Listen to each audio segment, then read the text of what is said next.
Welcome to Chemistry Academy by Tanzil sir. Dear student, now we are going to study Thermodynamics Part 2 SY BSc. This one is my second lecture for Chemical Thermodynamics Part 2. In my first video lecture, we have discussed what is free energy, and there are two types of free energy. One is your Helmholtz free energy and second one is your Gibbs free energy. Now related to Helmholtz free energy, which is represented by delta A, already we have discussed. And what is Helmholtz free energy? So delta A is equal to delta E minus T delta S. Delta A is equal to delta E minus T delta S. So delta A is the change in Helmholtz free energy. Delta E, change in internal energy. T is the temperature, and delta H, it is delta S, it is the change in entropy. Now the second part of free energy that we are going to discuss in today's video lecture, that is Gibbs free energy. Okay, our today's concept is Gibbs free energy. Now what is free energy? What is free energy? Now free energy means the amount of energy which is available to perform the work.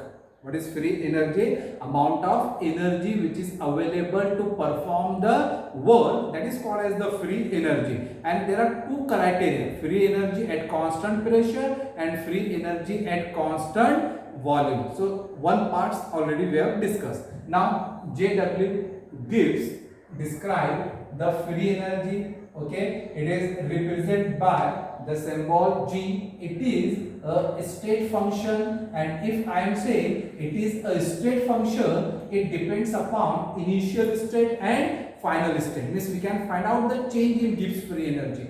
That is delta G, and the Gibbs free energy, it is given by the formula G is equal to H minus Ts. Now this is your Gibbs free energy.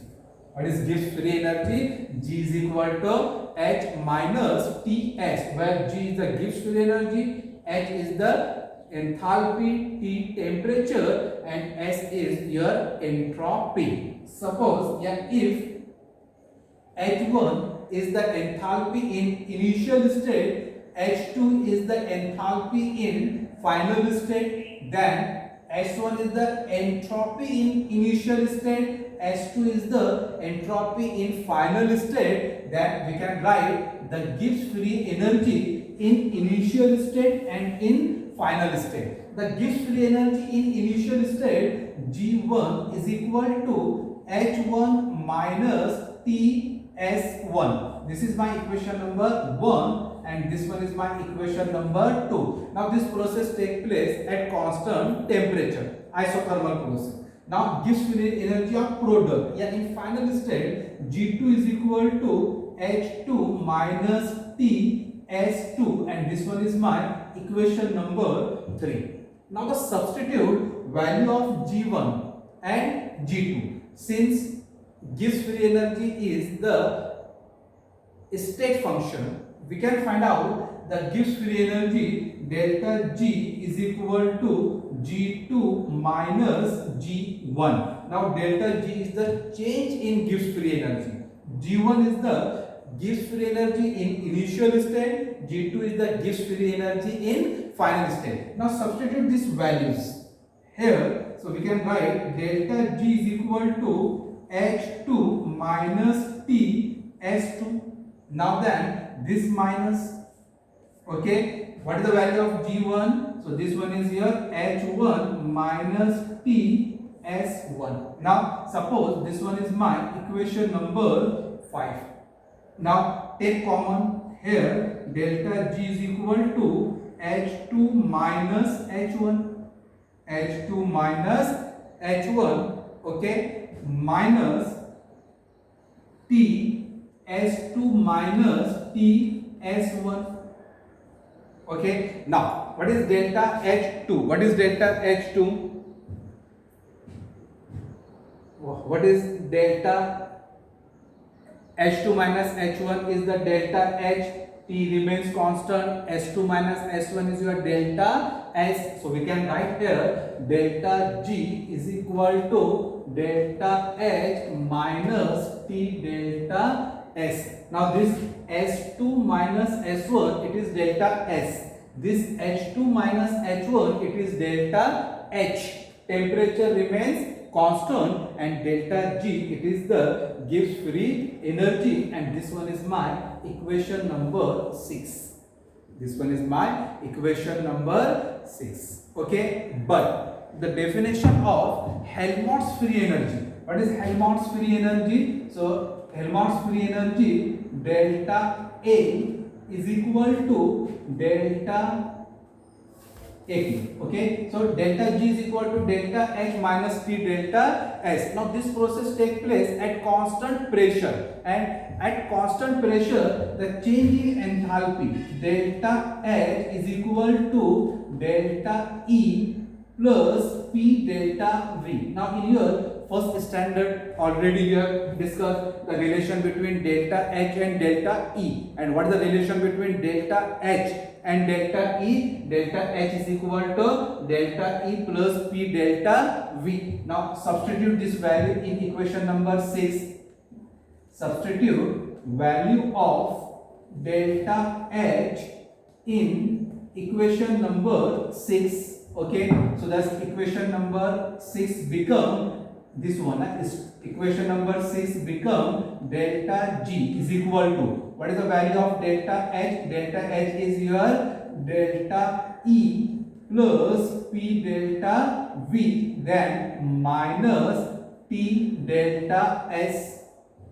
Okay, now suppose this one is my equation number 7, but here the delta A is equal to delta E minus T delta S. See, gives here Helmholtz free energy. Delta A is equal to delta E minus T delta S. Now when you will see this equation, delta E minus T delta S, this is your delta A. So this equation number 7 become delta G is equal to delta A. Okay, delta E minus T delta S, this become delta A plus P delta V, and this one is my equation number 8. And this equation gives the relation between Gibbs free energy and Helmholtz free energy. Which equation gives the relation between Gibbs free energy and Helmholtz free energy? So delta G is equal to delta A plus P delta V. This is a simple derivation of Gibbs free energy. From where we have started the Gibbs free energy, so it is represented by the symbol G.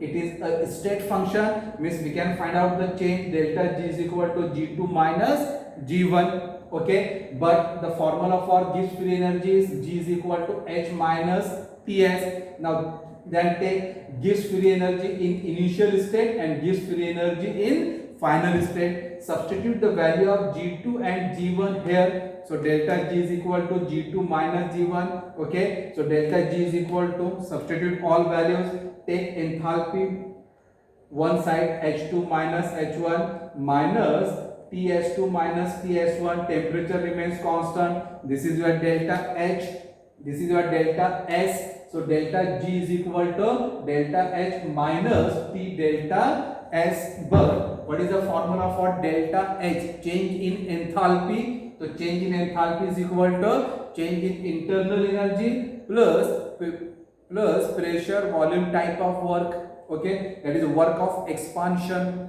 12th में और आपका FYBSc में हुआ है. Now substitute this value here. Finally we will get delta G is equal to delta A plus P delta V, and this equation gives the relation between Helmholtz free energy, that is delta A, and Gibbs free energy.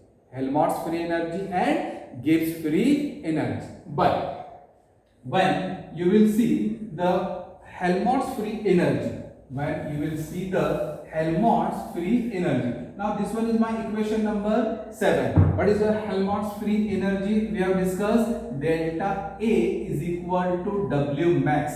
The final conclusion of Helmholtz free energy, the change in free energy equivalent to maximum work done by the system, that is delta A is equal to W max. Substitute this value here, so delta G is equal to, finally delta G क्या हो जाएगा, W max, okay, plus P delta V. This one is my equation number 9. Change the sign, so this become minus delta G is equal to minus W max minus P delta V. Here the P delta V, आपका 12 and FYBSc याद रखो. P delta V, what is P delta V? Work of expansion. आप लोगों ने formula study किए, work of expansion at constant pressure. So here we can write but minus P delta V is equal to work of expansion EXP. Okay, therefore minus delta G is equal to minus W max maximum work done plus work of expansion, and this work of expansion plus maximum work, it is the net work done by the system, and by looking to this we can write minus delta G is equal to minus net work done.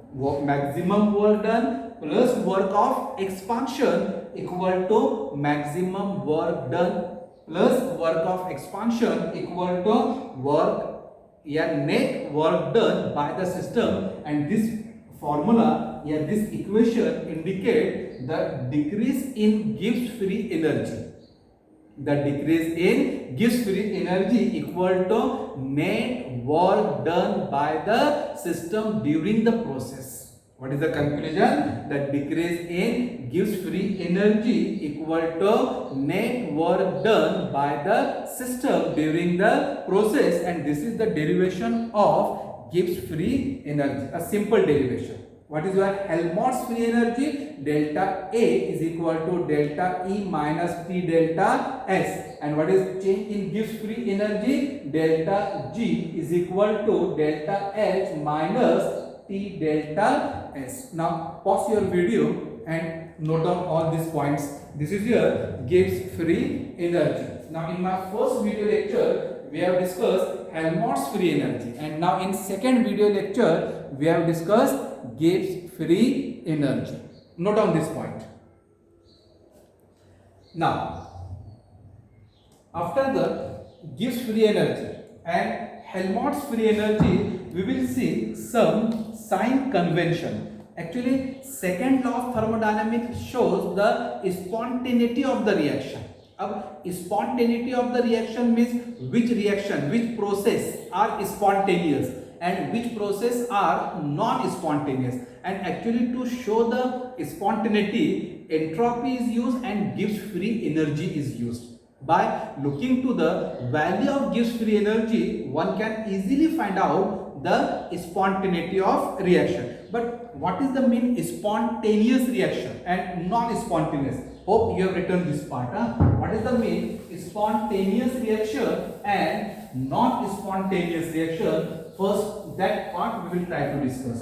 What is spontaneous and what is non-spontaneous reaction? Actually, spontaneous reaction means we can say the reaction which take place its own. No external effort is required. कोई वहाँ पर energy required नहीं रहती.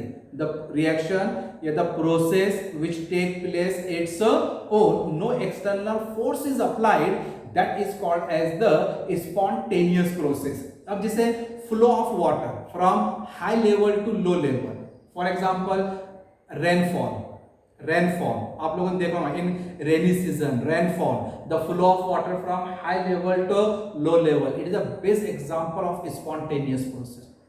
No external force is applied, it takes place its own. That is the best example of spontaneous process. And exactly opposite, non-spontaneous process. And what is non-spontaneous process? The process which required some external energy, which required some energy to take place. flowing of water from low level to high level by using that bore well, etc., by using the electrical energy. It is the example of non-spontaneous process. So this spontaneity, which process are spontaneous and which process are non-spontaneous, it can be calculated by using the value of delta G, delta H, delta S, and your change in enthalpy, change in entropy, and change in Gibbs free energy. So our today's concept is sign convention, yeah, significance of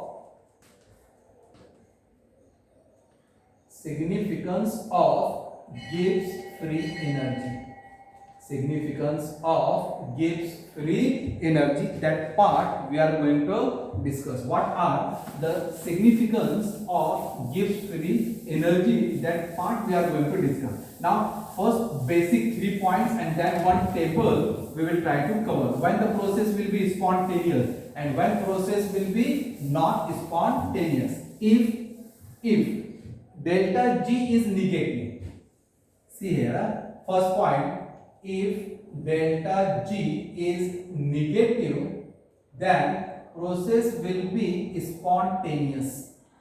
Yes, if delta G will be negative, the process will be spontaneous. Now second point, if delta G value is positive, the process is non-spontaneous. The process is non-spontaneous. And third point, if delta G is equal to 0, the reaction attain the equilibrium. The process attain the equilibrium. Okay. Now this is the criteria for spontaneity. Which process will be spontaneous? Which process will be not spontaneous? कौन सा process spontaneous रहेगा? When delta G will be negative. Agree? Delta G will be negative. When process will be non-spontaneous, when delta G value will be positive. For your MCQs, try to remember section A of physical chemistry. Delta G is equal to 0, the process attain the equilibrium. Two rates are equal. Attain the equilibrium. Now first point, note down this concept. When the process will be spontaneous and process will be not spontaneous. So pause your video and note down. Okay. Now my second point, to find out the spontaneity of the reaction, one table is given to you. By looking to the value of delta G, delta S, delta H. Now my first point, the value of delta H, then value of delta S, and last point the value of delta G, and then we will see it's a conclusion. Okay, then we will see it's a conclusion. Now this table is really important for your section A. All values are given to you. All values are given to you. Okay, delta H, delta S, delta G. Okay, all values are given to you. Now here first, if delta H is negative, delta S change in entropy is negative, delta G change in Gibbs free energy is negative, definitely always the process or reaction will be spontaneous. Try to remember for your MCQ's purpose. FYBSC section A. If delta H is negative, delta S is negative, delta G is negative, always the process will be spontaneous. Now second factor. Okay, try to remember, always the process will be spontaneous. Now second factor, if delta H is positive, delta S change in entropy is negative, delta G change in Gibbs free energy is positive. Positive, negative and positive, the process will be non-spontaneous. Yes, here the process will be non-spontaneous. So why the process will be spontaneous? कब process always spontaneous रहेगा? जब change in enthalpy delta H, change in entropy delta S, change in Gibbs free energy delta G, all values will be negative. At that moment the process will be always spontaneous. And ये non spontaneous कब रहेगा? When the change in enthalpy is positive, change in entropy is negative, and change in Gibbs free energy is positive. Now here our formula for Gibbs free energy is delta G is equal to delta H minus T delta S. Now these three factors we have discussed: delta G, delta H, delta S. What about the fourth factor, temperature? That is also included here. Now see here, third criteria is given to you. Third criteria, if delta H, yes, third criteria is given to you. If delta H is positive, okay, delta S is negative. See here, delta H is positive, delta S is negative, and delta G negative at low temperature.